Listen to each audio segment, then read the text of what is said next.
My name is Ethan Brooks, and the man I once trusted with my entire heart, the man I married beneath the sunlit pines of Lake Tahoe, stood across from me, his hands trembling as he slid a set of forged documents across our dining table.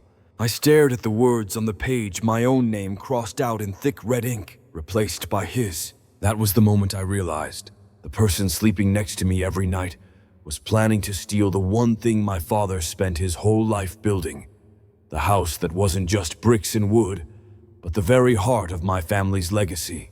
A place where the breeze smelled of salt from the bay, where redwood trees whispered secrets through the window panes, where I believed love meant safety. And yet, in that instant, everything I thought I knew about loyalty shattered into silence. It's crazy, isn't it? How someone can look into your eyes, smile at you over coffee, kiss you goodnight, while secretly plotting to erase your name from your own life. I've learned that betrayal doesn't come from strangers. It comes from those who know exactly where to strike. And before I tell you how my marriage burned to ashes, and how I nearly lost the house my father built with his bare hands, let me tell you the truth about growing up rich and learning the hardest lesson of all, that sometimes the real price of love is discovering who's willing to sell you out for it.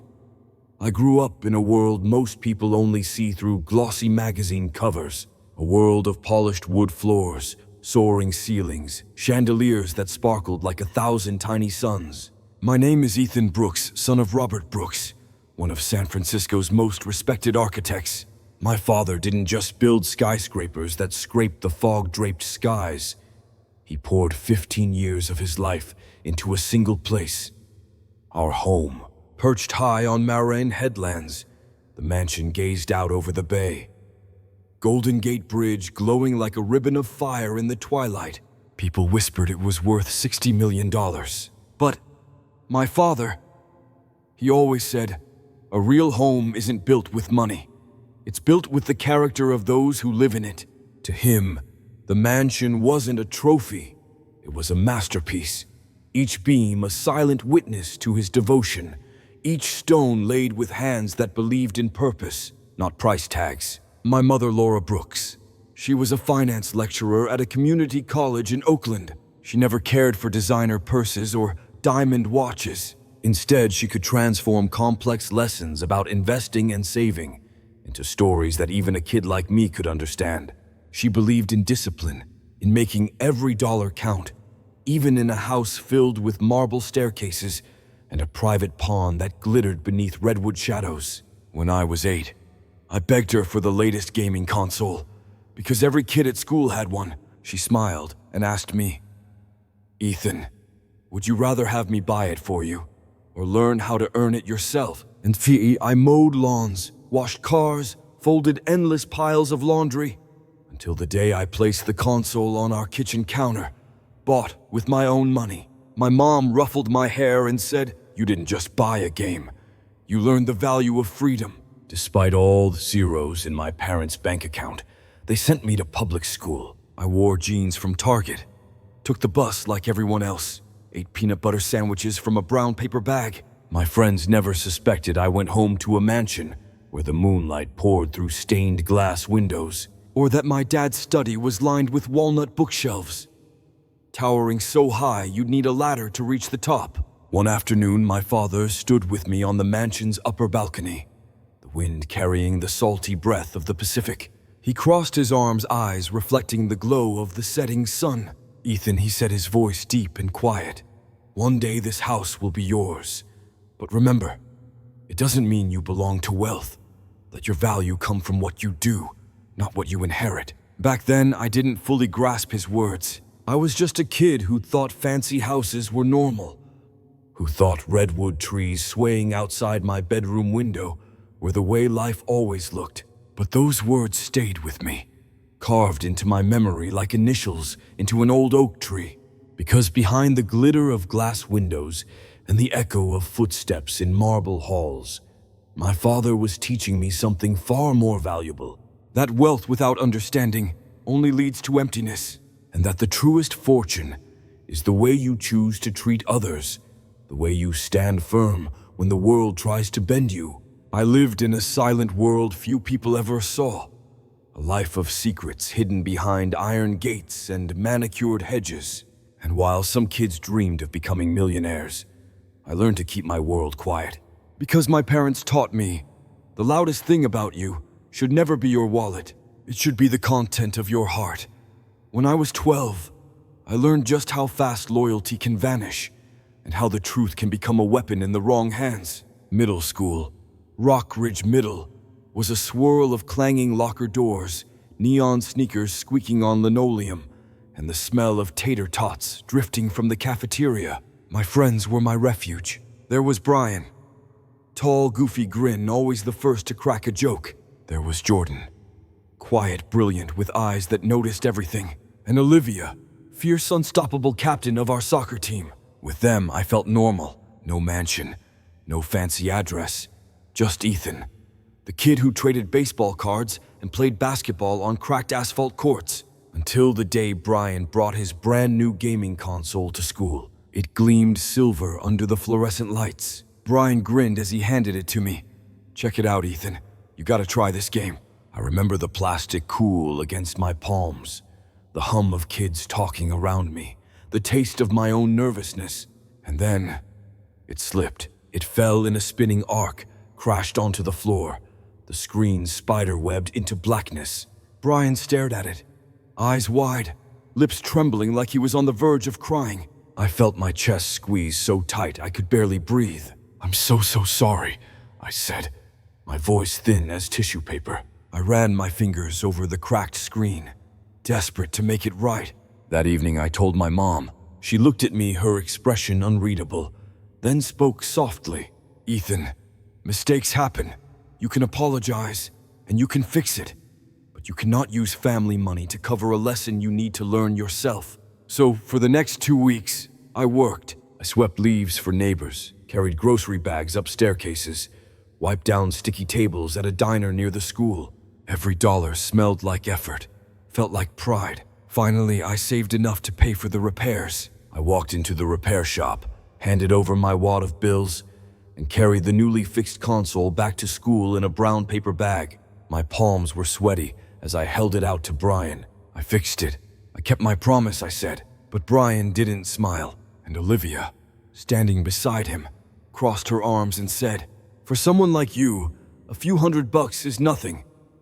Are you sure this is even Brian's console? Or did you swap it for a cheap one?" Her words sliced through me like glass. The next day, whispers spread like wildfire. People said I'd broken Brian's console on purpose, that I swapped it for a fake. Jordan wouldn't even look at me. Kids moved away when I passed by. It felt like walking through invisible walls. One afternoon, I was called into the principal's office. Brian sat there, eyes down, Olivia glaring at me. The vice principal read from a written complaint. My father arrived, still in his suit from a downtown meeting. He listened silently, his eyes never leaving mine. When everyone finished accusing me, he reached into his briefcase, pulled out the repair receipt, warranty papers, and a note from the shop confirming the serial number. Then he looked at the room and said, "I've taught my son that the truth doesn't have to shout. It only needs to stand firm." The accusations crumbled. Olivia and Brian got a stern warning for spreading lies, but the damage was done. I walked out of that office feeling older than 12. After that day, I stopped sharing my life with people at school. When someone asked if I'd buy them lunch, I learned how to smile politely and say, "Sorry, I can't today." One Saturday, I bumped into Olivia outside a discount store. She looked me up and down and sneered. "Still shopping here? Thought you only dined at 5-star restaurants." I just nodded, because by then, I knew there's no point explaining yourself to people who've already decided who you are. I still keep that old gaming console, scratched dusty, tucked in the back of my closet, because to me, it's a reminder of 2 truths. 1, how trust can be shattered in an instant, and 2, that true wealth is learning how to stand alone without letting bitterness turn you into someone you're not. When I turned 35, I thought I'd finally outrun the shadows of my childhood. I'd built a solid career as a financial security analyst for one of the largest banks in San Francisco. A city of mist and glass towers where fortunes could rise and fall before the sun set behind the Golden Gate Bridge. My days were a blur of boardroom meetings, risk assessments, client calls echoing through high-rise offices overlooking the bay. But at night, when the skyline twinkled like a field of distant stars, I sometimes felt the echo of loneliness, the silence pressing in around me. I'd spent my entire life guarding my secrets, always polite, always careful, never letting anyone see the mansion on Marin Headlands, the vault of memories I kept locked away, until the day I met Lucas Miller. It was a bright, crisp morning in Denver. I'd been invited to speak at a technology conference on digital banking security. Standing under the bright lights of a packed conference hall, 1,000 eyes staring up at me as I explained how hackers exploit invisible backdoors into people's financial lives. When I finished, there was polite applause. Then a voice called out from the third row, "Ethan, is there a line between the convenience of technology and the price we pay in losing our privacy?" I turned toward the sound, and there he was. Lucas, tall, sandy blonde hair tousled as if he'd just run his fingers through it. Sharp green eyes that seemed to search deeper than the words we were exchanging. He wasn't asking to show off. He genuinely wanted to know. I felt the floor tilt beneath me, just slightly. After the seminar, I found him in the coffee area. He held a paper cup, steam rising between us like a secret curtain. "I liked your talk," he said, flashing a grin. "Most speakers make this stuff sound like an IRS manual. You actually made it human." We ended up talking for nearly an hour about cybersecurity, online marketing, the weirdness of growing up in California. He worked in digital marketing, ran his own boutique agency. Wasn't wealthy, but his eyes sparkled with a kind of creative hunger. The conversation felt so easy, so honest. He didn't pepper me with questions about my family, or where I lived, or what kind of car I drove. He simply asked, "So, are you planning to hit any good jazz bars while you're in town?" And just like that, my world cracked open. We exchanged numbers. At first, it was texts about work. Then came late-night calls, weekend coffees, walks through Golden Gate Park, where fog curled around the cypress trees. Lucas was a storm of laughter, spontaneous ideas, and a warmth I hadn't felt in years. He made me believe that maybe it was finally safe to let someone in. 2 years later, on a sunlit afternoon in Lake Tahoe, we stood hand in hand on a wooden deck, the pine trees swaying above us, the lake shining like cut glass. Our wedding was small, maybe 30 people, just close friends and my mother Laura. My father had passed away 3 years earlier, a wound I still carried like an ache in my ribs. I remember my mother leaning close while the makeup artist dusted powder across my face, whispering, "Your father would be smiling today. He'd want you to be happy, Ethan." And I believed her. Lucas squeezed my hand as the officiant spoke. When he said, "You may kiss," Lucas dipped me backward in a theatrical flourish that made our friends cheer. I remember thinking, this is it.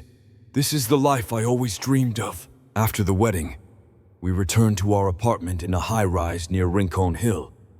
Floor-to-ceiling windows overlooking the bay. The lights of the Bay Bridge sparkling like a necklace strung across black water. For a while, it was perfect. Lucas and I fell into routines that felt like secrets shared by only the two of us. Brunch at small cafes tucked into alleyways. Binge-watching documentaries on cybersecurity breaches. Laughing over burnt toast at 2 in the morning because neither of us could sleep. He'd walk behind me as I prepared coffee, slip his arms around my waist, and murmur, "Ethan, we're gonna grow old and cranky together. You know that, right?" Sometimes, as I lay beside him in the dark, listening to his breathing, I believed it, that maybe, after all the secrets, all the silences, I'd finally found the one person who loved me, without wanting anything from me except my heart. I even started imagining what it might be like to show him the mansion, the house that for so long felt more like a burden than a gift. I wanted to share the soft rustle of redwoods in the evening breeze, the way the golden light spilled across the polished walnut floors. A part of me thought maybe it was time, because for the first time in my life, I believed I was finally safe. It was a Saturday in early spring. The air smelled crisp and sweet, the sun breaking through banks of drifting fog as Lucas and I drove north across the Golden Gate Bridge. I'd finally decided to show him the mansion. My heart thudded the entire drive. I kept glancing at him, half terrified, half excited, because this place wasn't just a house. It was every memory of my father's laughter, my mother's quiet wisdom, and 1,000 secrets I'd never shared. As we wound through the curves of Marin Headlands, the trees parted, revealing the sprawling estate. Pale stone glowed under the sun, windows flashing like mirrors, redwoods towering around the property like ancient sentinels. Lucas fell silent. He stepped out of the car slowly, turning in a circle, like he'd stepped into a dream. "Ethan, you grew up here," he whispered. I nodded, unable to speak past the lump in my throat. He laughed, soft and disbelieving, but I caught something flicker in his eyes. Curiosity, edged with something sharper. After that visit, something changed. At first, his questions were gentle. "How long did your dad take to build this place? Who maintains the grounds now?" But over the weeks, they became more specific, more persistent. "Has the property ever been reappraised since your father passed? Is the deed in your name or your mother's? Do you know how much the estate is really worth today?" One evening, as the orange glow of sunset spilled into our apartment, Lucas turned from the window, his silhouette framed against the glittering Bay Bridge lights. "Ethan, if something ever happened to your mom, who'd get ownership of the house?" I froze. My fingers tightened around the stem of my wine glass. I forced a calm voice. "That's a family matter, Lucas, and I think you understand that." He tried to smile, but there was a thinness in his eyes I hadn't seen before. He leaned closer, his voice low. "Babe, we're married. What's yours? It's supposed to be mine too, right?" His words felt like a knife sliding between my ribs. I wanted to believe he was just curious, that he loved me, not my inheritance. But the shadows in his eyes said otherwise. My father's words echoed in my mind. "One day, this house will be yours. But remember, that doesn't mean you belong to wealth." It all began to pile up. Lucas grew restless. Whenever I stayed late at the hospital with my mother, he'd snap. "How long are you gonna keep this up, Ethan? I'm alone all the time. We have a marriage too, you know." I'd look at him, exhausted. My father was dying, but Lucas seemed inconvenienced. Then, he began dropping small comments.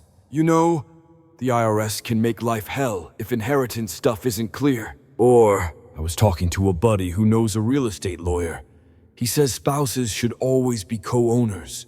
It's safer legally. Each time, my chest tightened like a vice, because he wasn't asking out of love. He was hunting for an opening. One night, I returned home from the hospital, drained my shirt still smelling faintly of antiseptic.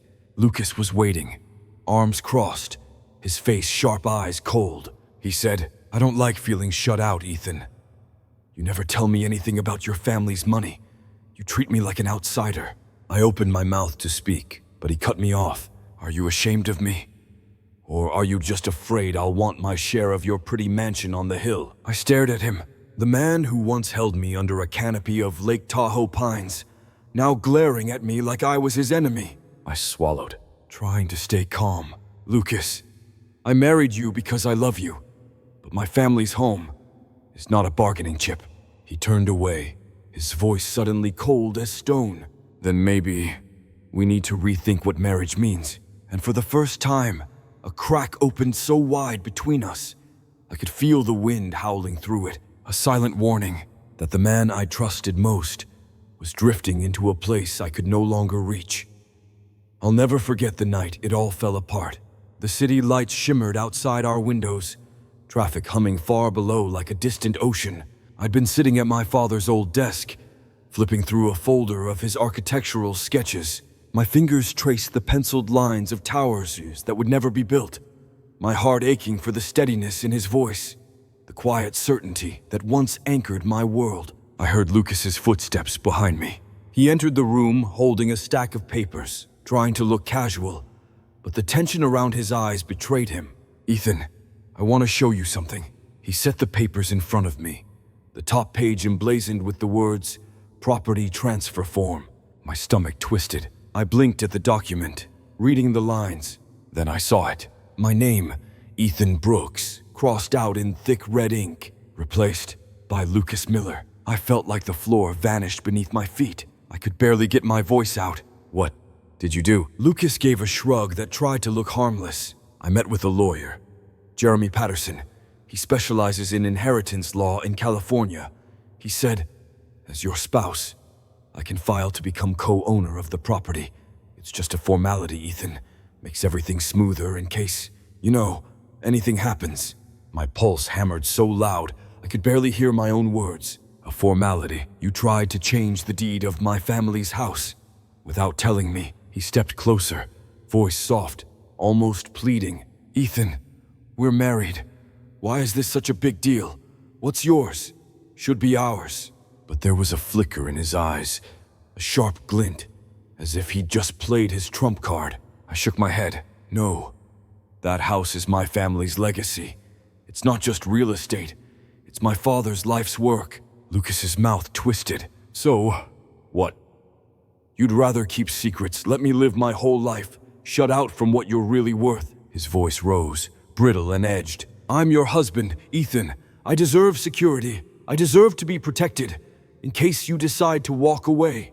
A cold rage tightened my chest. My voice dropped to a near whisper. Lucas, love doesn't come with invoices or property deeds, and you just tried to steal from me. He barked out a short, bitter laugh. Oh, please, don't act so pure. You've been hiding your family's money from me since day one. I'm just protecting myself. Then he pulled out his phone, swiped to an email, shoved it toward me. It was a scanned PDF, official looking, stamps, signatures. But in the middle, my name erased. Lucas's name typed in. Jeremy Patterson says this is already pending review at the county recorder's office, he said. Pride flashed in his eyes, like he thought he'd cornered me. I stared at the email, my hands trembling. You paid someone to forge a property transfer. Lucas folded his arms, voice dropping into a low hiss. If you won't share your life with me, then I have to secure my future, one way or another. Something inside me snapped. I stood so abruptly, my chair crashed backward. Lucas, what you've done isn't just betrayal. It's illegal. You tried to erase my name from my own life. He glared at me. Well, you won't be surprised to know I already paid Jeremy $400,000 to fast-track the process.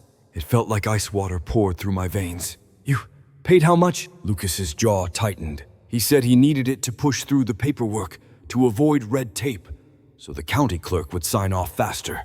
My chest heaved. I turned away, gripping the edge of the desk so hard my knuckles went white, because suddenly I realized Lucas hadn't just betrayed me. He'd also been conned. I forced myself to speak. Lucas, give me the name and license number of this lawyer. He blinked, hesitated. I don't know it offhand. That was all I needed. I called my father's old attorney the next morning, an older man named Richard Moreno, with a voice as dry as the desert. He listened in silence as I described Jeremy Patterson. Then he said quietly, Ethan, there's no licensed attorney by that name practicing inheritance law in California. Your husband has been scammed. I sat there, phone cold against my ear, staring out at the city skyline while the truth settled over me like ash. Lucas hadn't just tried to steal my father's legacy. He'd thrown away nearly $500,000 chasing a fantasy and almost destroyed both of us in the process. That night, I came home to find him sitting at the dining table, pale, eyes sunken. He opened his mouth to speak, but I held up my hand. I already know Lucas. I called Richard Moreno. Jeremy Patterson doesn't exist. He slumped forward. I was trying. I just wanted to make sure I'd have something if you left me. My voice cracked. You took the love I gave you and turned it into leverage. You tried to steal my father's legacy and sold your soul for a con. He reached for my hand, but I pulled back. There's nothing left for us, Lucas. Not after this. The silence between us was deafening, and in that silence, I felt my marriage die. The night Lucas left, the apartment felt cavernous. All the laughter, the inside jokes, the whispers over midnight coffee.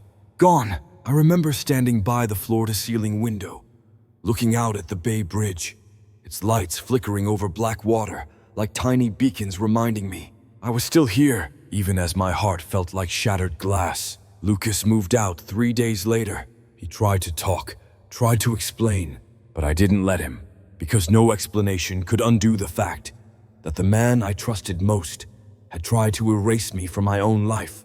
He packed his things into 2 suitcases, his shoulders hunched, his eyes rimmed red. He paused at the door, looked at me, and said, "Ethan, I'm sorry for everything." But I didn't answer, because sometimes silence is the only closure there is. After he left, the days bled into each other. I'd wake up to an empty bed, sunlight spilling across rumpled sheets. I'd reach out, half expecting him to still be there, but there was only cold space. Grief is a strange thing. It doesn't always come crashing in like thunder. Sometimes it seeps in quietly, like fog creeping under your door, curling around your ankles until you're drowning before you even realize it. I tried to go back to work, but spreadsheets and risk reports blurred on my screen. I'd stare out the window, watching seagulls wheel above the bay, my father's voice echoing in my memory. Don't let what breaks you define you. It was my mother who finally pulled me back from the brink. One morning she called, her voice gentle. "Ethan, come home." So I drove north, over the bridge, past rolling hills painted green by spring rains, and back to Marin Headlands, to the mansion that had watched me grow up. The second I stepped through the front door, the scent of polished wood, the hush of vast rooms, wrapped around me like an old friend. I found my mother standing in my father's old study, sunlight streaming through stained glass, turning the air into shards of color. She turned, her eyes soft.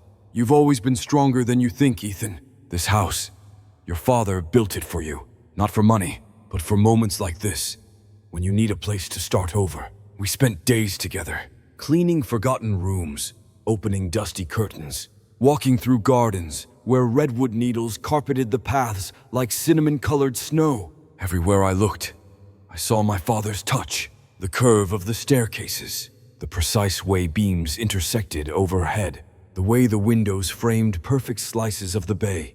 But slowly, as spring unfurled blossoms across the hills, the house shifted in my mind. It wasn't just a vault of old grief anymore. It was a place of possibility, a place to rebuild. One quiet evening, I stood on the balcony, ocean breeze lifting my hair, stars spilling like diamonds across the sky, and I whispered, "Dad, I'm going to protect this house. Not just from people like Lucas, but from the part of me that ever believed I wasn't worthy of love, unless I gave everything away."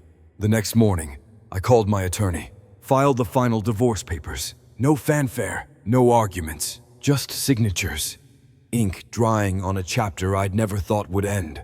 And as I walked out of that courthouse, San Francisco sunshine blazing overhead, I felt lighter, not because the pain was gone, but because I'd finally stopped letting it define me. I drove back to Marin Headlands, parked the car, and stared at the mansion rising above the trees, its windows catching the afternoon light like 1,000 small flames. I realized I'd spent so many years terrified someone would love me only for what I owned. But the real danger was believing I had to hide who I was to deserve love at all. I wasn't hiding anymore. I was still Ethan Brooks, still my father's son, and for the first time in a long while, I felt like I was home. One morning, as the fog rolled off the hills and the sun broke through in pale gold streaks, my mother and I sat at the long wooden table in the mansion's sunroom. Birdsong floated in from the garden, the faint scent of eucalyptus drifting on the breeze. My mother set her coffee cup down, looked at me with eyes so full of quiet hope, and asked, "Ethan, do you think we could turn this place into something special for others?" At first, I didn't understand. Was she talking about selling it, leasing it out? But then she smiled. "Your father used to say, a beautiful house isn't meant just for admiring. It should live, breathe, and give back." And suddenly, I saw it. The winding halls, the sun-drenched library, the grand ballroom with polished oak floors, all of it, waiting for new stories. So we began. We cleared out the basement, turned it into a small event hall, walls of exposed stone, warm lighting glowing like candlelight. The upstairs reading room became a quiet sanctuary for meditation groups and small creative writing workshops. The backyard, once just an expanse of manicured grass, transformed into an outdoor venue. A white wooden arch draped in flowering vines, lavender rose lining a stone path. We called it Brooks Estate Events. At first, it was just neighbors. A couple celebrated their 30th wedding anniversary under the canopy of redwoods, laughter echoing through the gardens. Then a local startup hosted a brainstorming retreat. Team members sprawled on picnic blankets, ideas flying as hummingbirds zipped past. Soon, word spread. A young couple from Oregon booked the mansion for an intimate wedding. The bride stood in the main hall, sunlight catching the crystals of the chandeliers, her voice trembling as she said, "This doesn't feel like a venue. It feels like hope."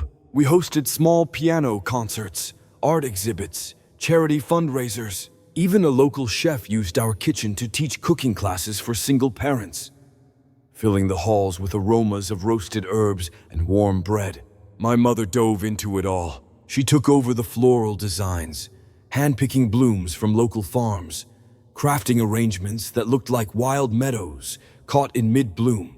We worked side by side, choosing music playlists, testing new lighting systems, and for the first time in years, I saw my mother's laughter return, the weight of grief lifting from her shoulders. The mansion changed. It wasn't a relic anymore. It became a place where people came to heal, to celebrate, to begin again. And me, I started writing again, not just numbers in spreadsheets, but stories, memories, reflections. Sometimes I'd stand in the ballroom doorway, watching people dance beneath the chandeliers, and I'd whisper, "Dad, look what your house has become." Because what once was a fortress guarding my secrets was now a beacon shining out over the bay, welcoming anyone who needed a place to belong. It was late autumn when the email came. Subject line, simple, just 2 words, "Thank you." My breath caught as I saw the sender, Lucas Miller. For a long moment, I just stared at the screen.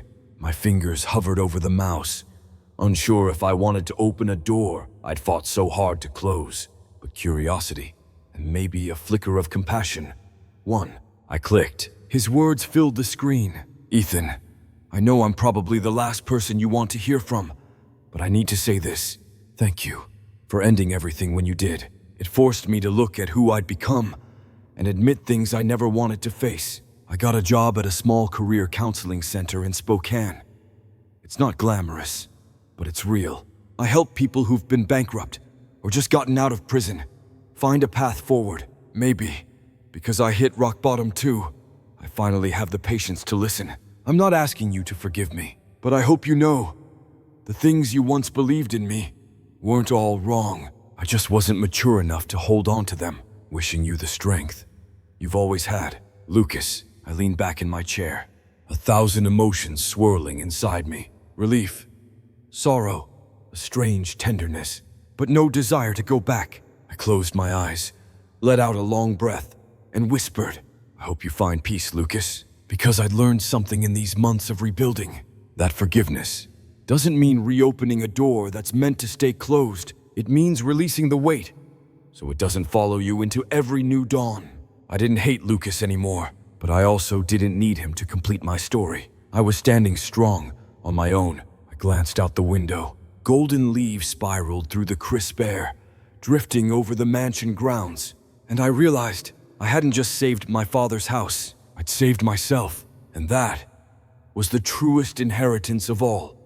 Standing here now, surrounded by towering redwoods, with the salty wind sweeping in from the bay, I finally understand truths I once could only glimpse through the cracks of heartbreak.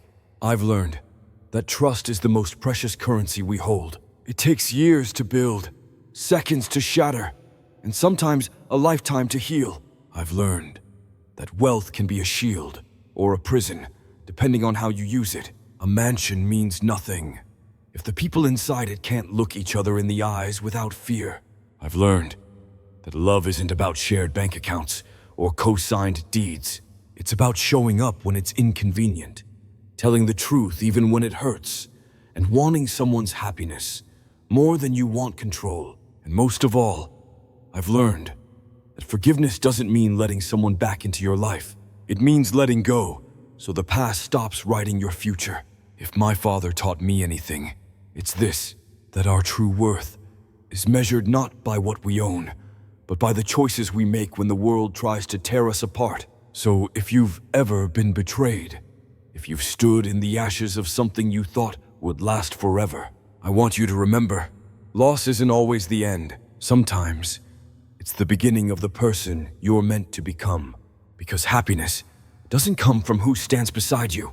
It comes from knowing your own value and refusing to let anyone ever again decide it for you. That is a legacy worth protecting.